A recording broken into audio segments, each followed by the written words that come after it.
Hi everybody, I'm going to talk you through how to use Canva, which we use quite a lot for our social media posts. So I'll talk you through with some designer tips so that you can overcome some common pitfalls that I see other people doing. So let's get cracking. We're on canva.com. There is a free version, so go for it and test it. There's a paid version if you want to do more. Um, as you can see, you can create pretty much anything here. We're a design agency, so we wouldn't necessarily use it for all of these things. We would use it for social media. So let me tell you, the first problem here is that we've got this social media template here, and it says it's 800 by 800 pixels. And then we've got this Facebook post, and it's 940 by 788 pixels.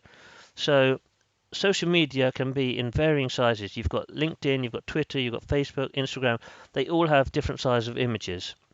So if you want to create a different image size for each post you're doing, that would be the gold star way of doing things.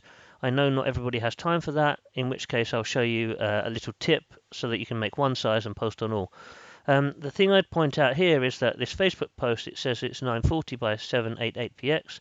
Well, Facebook's constantly changing the sizes, and so is everyone else. So you have to make sure you're posting the right size or it won't look good. So what I use is I check on this Sprout Social, and they've created this article called Always Up to Date Guide to Social Media Image Sizes, which is really handy because you can check it and it'll probably be right, or even if it's not, it'll be updated very shortly. So if we look here at the post size, and we see it's 1200 by 630, right? So and this one 1200 by 628. So you're basically looking at around 1200 wide to start off with, and the height might be slightly different. So you can see straight away that this Facebook post is going to be too narrow, and you've got a bit more room to play with. So that's the first thing. If you are going to create a social media size, I'll show you how to do it. You create this custom dimensions, and I've created one before, 1600 by 900, so I'll use that, and I'll do 1600, 900, and create new design. So this size I've chosen specifically because it will look okay on all of the different social medias. Okay, it's not the ideal size, but if you haven't got time and you want to use one size fits all, this is what I'd recommend. You see on the left, it comes up with some designs for you ready-made, and as you can see, they look pretty good. So if I'll shrink that now. I'm not going to talk you through exactly how to use Canva. There's a load of documentation. There's probably a load of tutorials. I'm just going to talk you through some of the things that I do and some of the mistakes I see, and hopefully help you to use this in a more efficient way. So first of all, you should notice that it's real easy to change this stuff. So I'll just do this as my title, and then if I want to change that title, I can change it over here, and I just change the color of it, make it pink for now, and as you can see, it's gone pink. You can make things really on brand by having your brand colors. You can actually come up here and create your own color, so you can make sure it's the accurate color. One thing you'll notice about this, or you might not, it's hard to see, but it's got this crisscross mesh on the background. That means it's a paid image, and it comes up with this remove watermarks, which means you'll have to pay for it. So I don't want to pay for this particular one, so I'm going to delete it.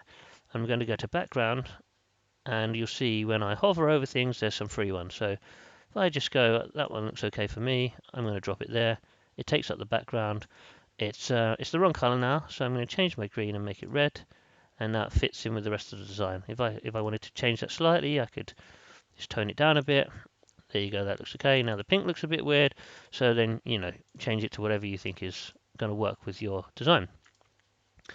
So that's how you use it. I'm not going to go into any more detail than that, but once you've done that, one of the things that I like to do is to share it with my team. So you can see here, I've got a few teams set up. So Square Balloon is my company. So if I click there, now I've created a team, Square Balloon will be there. So to create the team, you're going to go to your account settings. You see billing and teams. You come down to this part and you can click create new team. And in doing so, it will allow you to, it's called it Owen Oliver's team. You can rename it. I'll go back to Square Balloon team because that's the one I mainly use. But once you've got the team, you can have this designs that you've created. You've got folders, and you've got people. And if you want, you can add an email address here, and it will share it with people. You can make them admin or member, so you can retain control. But in doing so, it allows you an opportunity to share these designs with people in your team. So if you haven't got a lot of resources, and sometimes different people do different things, you might have a copywriter and a graphic designer working together, allows them to share the design. If we go back into our design now, you'll see I've got the share button, and it's already with the team, and I can choose if they can view it or edit it. So in some cases, I might decide to add a client, in which case I would make them view only and not let them edit it, because we don't really want them to do that, to be honest. That's our job. So I'll talk you through a couple of mistakes that I often see. So one is adding loads of text. Some people feel like they need to show all of the information. I'll just resize that. All of the information in one place. So they might be saying only 500 quid and book before the end of the month. I know I spelled that wrong, so let's go back and fix that. It's on top of each other, so we'll move it across there, and then we'll say special offer, and then we'll say I just hold down Alt and I can copy it by Alt and then drag it. Incredible disappearing ink. So there's a feature that it's got. Then I'll whack that over there, and as you can see straight away, it's becoming a bit distracting. There's way too much going on, and you're not getting your message across anymore. There's something which is known as visual hierarchy and visual direction. So visual hierarchy is when things are in maybe different sizes or a different order, and people know where to look. So in this case, people would know straight away they've got to look at this is my title, and then they'd probably be looking at special offer and book for the end, incredible disappearing ink. They might read that next. Then they might go over here, and then they might read this last of all because it's sideways. So that would be the hierarchy, and the visual direction would be this, this, this, this. And you can make the hierarchy bigger, different by changing that. So if I put that there, and then I change that color to white perhaps, or this green will do. Now you can see that the visual hierarchy, and therefore the direction, the hierarchy's changed because of the size. So the direction now goes here, here, and then you don't know, maybe the reader goes here or maybe the reader goes there. So something to think about, that you really don't need that much going on, because you make it too busy and it's hard for the reader to decide what to look at. So another thing, and I'll show you the problem was more evident before, is people don't use, they don't think about the contrasting colours. So although I can say, right, I've got rid of that, perhaps one bit of text is okay, but it's okay on the pink, but on the dark blue, it's really hard to read the word only. So what I say to people is you need a contrasting colour. So either the colour is like a darker colour, like black, or a lighter colour, like white.